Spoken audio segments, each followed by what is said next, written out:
We had a law school. Okay. Law school was tough, but before we go further, I just want to give me one of your most challenging and memorable moments of law school before we move forward. Wow. One of my most challenging and memorable moments was when my partner and I, my study partner, we wanted to learn entertainment law at the time, right? And so we were trying to set up some internships. And so the school didn't have internships at the time for entertainment law, so we said, how do we create one? Right. So we walked over down the street from the law school to Def Jam Records. Okay. And walked into the legal department and said, we want to set up an internship. And the lawyers there at the time looked at us like we were half crazy, but they said, you know what, you guys have enough guts to show up here at our doorstep unannounced and ask for an internship. We're going to give you one. And we spent about 2, maybe 3 weeks at Def Jam in their legal department. And then from that, they were able to sort of augment our internship by giving us another firm by the name of Diamond Time at the time, okay, where we learned how to sample and clear samples and how that all worked.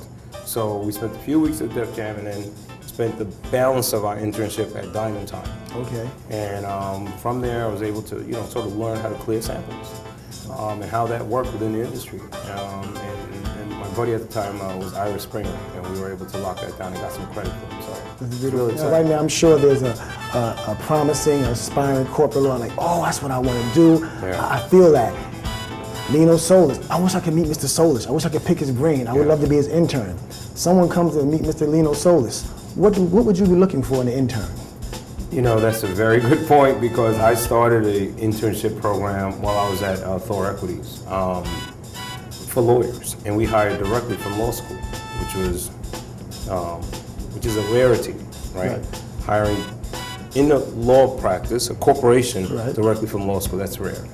And I was able to hire, I would say probably 7 to 8 lawyers from law school and set up an internship. So what do I typically look for an intern? Somebody with passion for what they want to do, not just a job. Because just having a job, that whole concept of just having a job, that's out the window now. Yes, sir. Right? Passion. Sitting here with the Reverend Jesse Jackson we're getting ready for the 14th annual Wall Street Economic Summit, the Rainbow Push Wall Street Summit. This is the 4th stage of our struggle for full citizenship. Make this a more perfect union. The first stage was to end legal slavery, 46-year economic issue. The second stage was to end legal Jim Crow and extension of slavery. Third stage was the right to vote.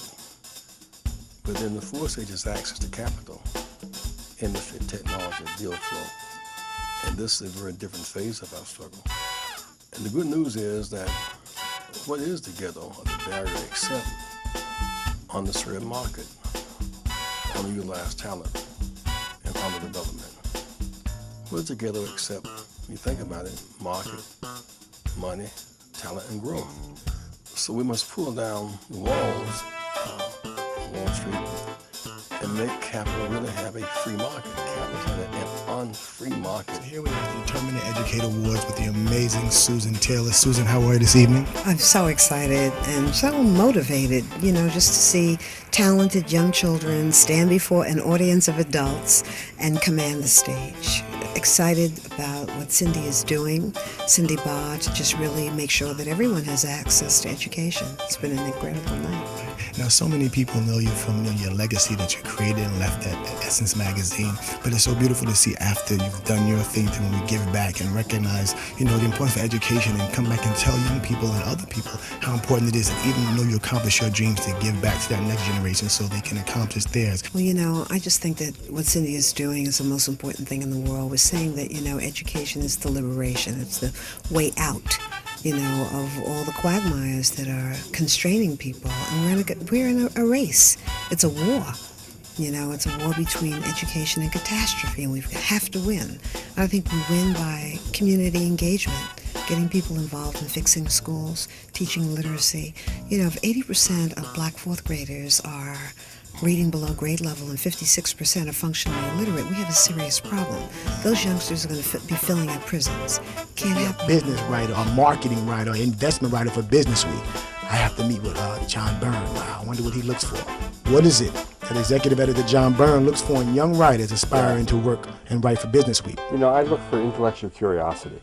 People who are really curious about life and how things happen and why they happen one way and not another way.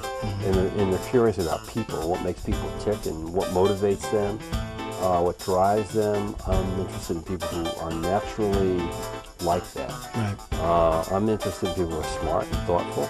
So when they hear someone say something, they just didn't hear what the person said. They heard everything the person didn't say. Sometimes the silence is more important than what people say. Truly. Sometimes the body language is more important than what people say. And you got to kind of suss that out and figure it out and make sense of it, because, you know, ultimately, whatever you report, you bring back, and then it's a process of thinking about it, of absorbing it and saying, okay, what does it all mean? Right. Staying back from it. It's not about gathering stuff and throwing it out. It's about gathering stuff, letting it filter through your mind, and thinking about what's the really important thing. What do I think about it? And what can I say that's new and different that hasn't been said before? And all that requires, you know, smart, thoughtful people. I think the other thing you look for, and you mentioned it before, and it's a key word, passion. Right? Definitely. And if you're passionate about something, you're going to be good at it. And you might start off and you're not great at it, you may not even be good at it, but if you're passionate about it, you're starting out. I have a great business model, I have a great idea, have a little bit of capital. I've read some of the books, I see where people are going. I know the vision that I want for my company. What should I do next? Do I need a business partner? Do I need to go to seminars? What should I really do? Because there's some people that might have a little nest egg. So we talked about putting a little something together in some of our ABCs of financial planning. So now I've saved a little bit. I've done some diligence, had some discipline. I think I'm ready. First step to becoming a baron. Well, I'll back up a little bit. Okay. Even though you may have that nest egg, it's not always wise to invest your nest egg in your dream. A lot of people do like for you to have, quote, some skin in the game, but you don't have to have your own money invested a lot of times. And I always say never invest your money, particularly if you don't have expertise in that, because you have a very high probability of losing your money. Right. And never invest other people's money unless you have partnerships with other people who have expertise. So one of the big things you do want to take some time to do is, of course, always make sure you have a mentor or an advisor or a coach. That's essential, because the mentor, advisor, or coach is going to bring a lot of things to the table. They're going to bring some other partnerships. They're going to be able to bring that roadmap. They're going to be able to bring templates and a lot of accelerators, things that are going to save you a lot of time. Game-changing strategies. Let me hit two of the top that you like the most. Two of the top game-changing strategies that you definitely need to put in place if you want to really make your things work and get some success and some achievement. Okay, I'll take one out of his mouth, and then he can figure out which one he wants to take. Strategy 8 is to think and act like an entrepreneur. Think and act like an entrepreneur. It doesn't mean you have to be an entrepreneur to think like an entrepreneur. And what we argue in the book is that entrepreneurship is not just something you do, it's a way you think.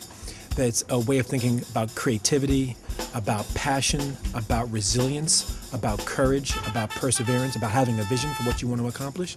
Now, you could be entrepreneurial as an administrative assistant, you could be entrepreneurial as a doctor or a lawyer, or as a full-fledged business owner. And what we're here to say is that in the 21st century, that is one of the defining mindsets, that in a recession, in a tough economy, in this global economy and society we live in, that I don't care what you do, librarian, teacher, or business owner, you got to think like an entrepreneur, which means that your career is your own. For you to be a part of this Big Apple Classic here in New York. Well, you know, you just walk in the building and you just feel a sense of pride, no matter who you're rooting for. When you see all the talent that's on the floor and all the talent that's in the stands. I just met somebody who's Miss School of Education and Mr. School of Communication. I mean, you just feel good when you walk in the building, and it's Saturday night, and we're all staying out of trouble. Truly. Now, if there's one thing you can tell the young people watching about HBCUs or deciding where they want to go to college, what's the one positive piece of information you want to give to my people around the world? Well, the thing is that this is the great thing about education. You can always find a school that fits your talent, and you can always find a school that fits your personality. And the beauty of this organization and the variety that you have here there is a school that is perfect for you. That's what I like about it. Whether you're an outgoing person, an introvert, an extrovert, you want something big, you want something small, you know, you can find it in this community.